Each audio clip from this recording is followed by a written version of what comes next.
we made it to Puerto Rico. It's our first week here, and we're talking about making life normal as possible. Yeah. So one of the things that for us is keeping a routine, and one of our routines is going to work out every morning, at least several times a week. And we have Planet Fitness.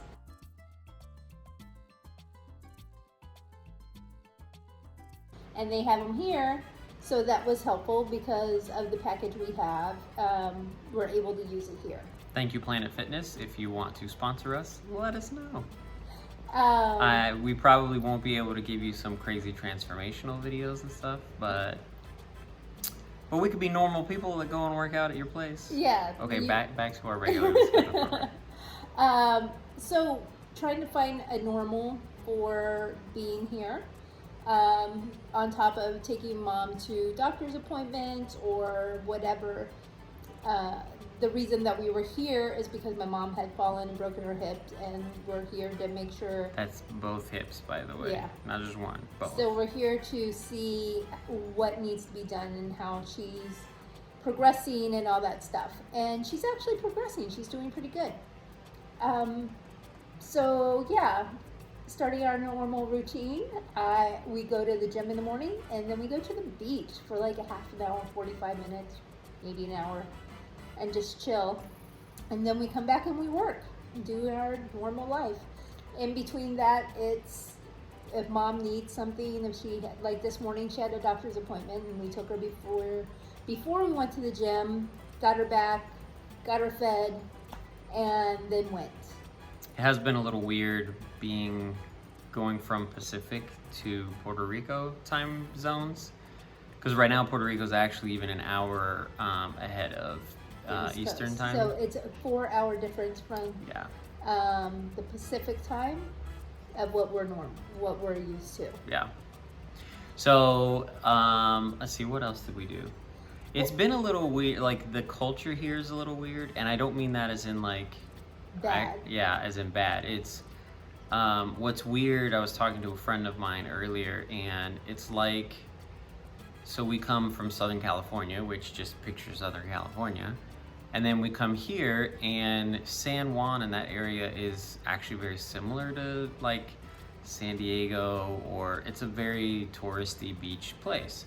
Very. But then when you get out of San Juan and the surrounding cities like Condado and Carolina and stuff like that, and you get into basically the rest of Puerto Rico, it can range anywhere from second to third world situations. We drove through some of the mountains at one point, and some of the places were just kind of worn down cinder block homes that people were still living in. But then you drive a little further, and there's these large, nice homes just sitting on the top of a mountain. So it's kind of a weird culture situation. So for us getting used to things, and it's not so bad for me because I've been used to it. GC Matt was wiping sweat off of himself. There's no central air, and very few places have central air. And at night we sleep with a fan, and the cookies, which we love, sing us to sleep, which is beautiful.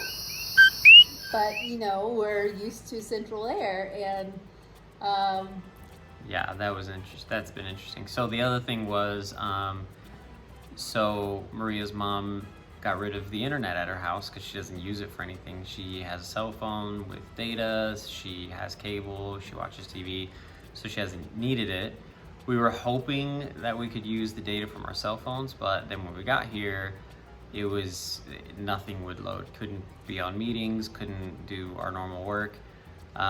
So we ended up getting internet. So that was also an interesting thing. And I'm thankful for internet. I'm thankful that we can work from wherever we want to be. It's just, there's very spotty things that you here. take for granted. Yeah.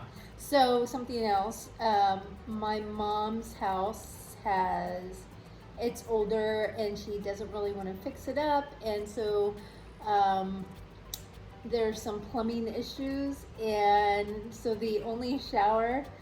Okay, when you're used All right, to picture this. Let me paint this picture. So you have a beach house, and you come home from the beach, and you have an outdoor shower, and you go shower in your outdoor shower, and that way you can get all the sand off and everything, and then you go inside. Well, imagine you took that shower, you put walls all the way around it, you put a toilet and a sink next to it, and it's next to your garage. and now That's now your bathroom. So, when you're used to the accommodations of California and having your shower in your bedroom, and now you have to walk out there fully dressed, take your shower outside, then come back inside. It's something else that I never had to live in a dorm, and I'm assuming this is what it was like. I'm glad I never had to live in a dorm, and I'm finding out how bougie I actually am. So, which I'm fine with. Anyone who wants to comment about how bougie I am, you go right ahead. I'm perfectly fine with how bougie I am. he's adorable. So, just things that you take for granted, and then I know when we go home that we'll be even more thankful than we already were for them. It also lets me know just what a tough woman my mom is, that this is the way she lives, but she lives this way by choice because she loves Puerto Rico so much, and this is her home. And it is beautiful here, oh though. my gosh, so beautiful. We drive, going through the mountains, beautiful. Being at the beach is beautiful. It's beautiful here. So some of the things that also happened was they have the metric system here, Oh, geez. unlike us. And so I'm like, baby, what does this mean? These are we're using GPS to get to where we're going, and she sees km instead of miles. So she's like, I have no idea what this says. Or meters. Yeah, or meters. It says like 600 meters, and she's like, I have no idea how far away that is. Is that like we're 600 miles from something? Well, I don't understand. Yeah. I didn't learn the metric system. So that was kind of funny. And then, so she's taking pictures of gas being super cheap here, and we're like sending it to people and stuff like that. And so we had to fill up the gas tank in her mom's car. That's what we're using to drive around. And so we pull in, and I'm like, are you ready to see the cheapest gas visit you've ever had? And I start filling up, and I figure like she has a Toyota Yaris or something like that, or a Nissan Versa, something really small. It's got like 8 to 10 gallon tank or something, and she's probably about an eighth of a tank. So I'm like, all right, it'll be about 8 gallons. So I start pumping, and it goes past 8, and then it goes past 10 and 15 and 20, and I'm freaking out because I'm thinking there's like a hole somewhere, and there's gas running everywhere. And like I'm looking down at my feet to make sure there's no gas falling down.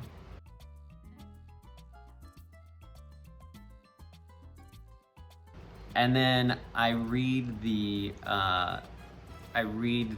face of the counter again, and where it tells you how much gas and how much it costs. And it says liters. Actually, it says litros, which is liters in Spanish.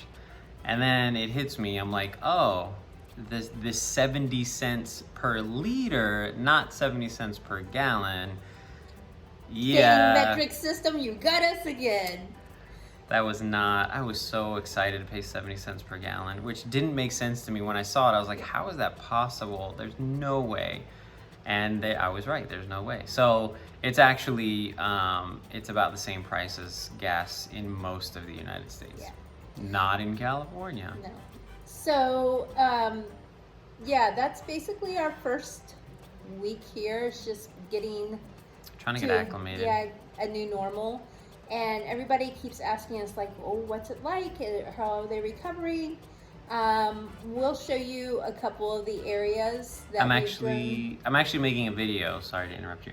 I'm actually making a video because there's our men's group at church back in California is collecting donations to go towards some groups. We're trying to figure out some of the groups that we want to give to, because as some of you may have heard, there are some groups in Puerto Rico that there's some situations where relief efforts and supplies The and things people like are not that. getting the things that they need. Yeah, so we're trying to Warehouses were still filled with Yeah. waters and things like from that. 2 years ago from the hurricane relief. So we're trying to make sure that we find the right places to give to, and we know some, but they've moved or changed or whatever. So we're trying to figure that out. But I'm making a video showing some of the damage and everything for them, so they can see it and they can understand what they're giving for. And then we can link that here Yeah. too. But just in this video, we'll put a couple things like my mom's neighborhood. Her house looks good because she stayed. Yeah. And when I say good, I mean from the outside, the inside. The inside's nice too. Don't get me Yeah, wrong. no, Just there's things wrong, like the ceilings cracking and falling, and but then her neighbor, who they still live there, and they don't have the money to In fix the it. U.S., it would probably be condemned. Yeah, they would come and tell them they had to move out. Yeah. So hopefully we inputted that as we're talking, like my mom's house and then neighbors' houses. So anyhow, that's the first week. We will be back next week. Make sure you subscribe so you don't miss it. Ring that bell, and just know that while we're here, yes, we're here to help mommy. We're here to have our normal life, and we're also here to help the people. So comment down below if you're here in Puerto Rico and you know of some organizations that we should reach out to. Yeah. Because we want to help, and we want to help get some aid and support and relief. Yes, there. Yeah. So comment down below. And until next time, bye. We'll see you from Puerto Rico.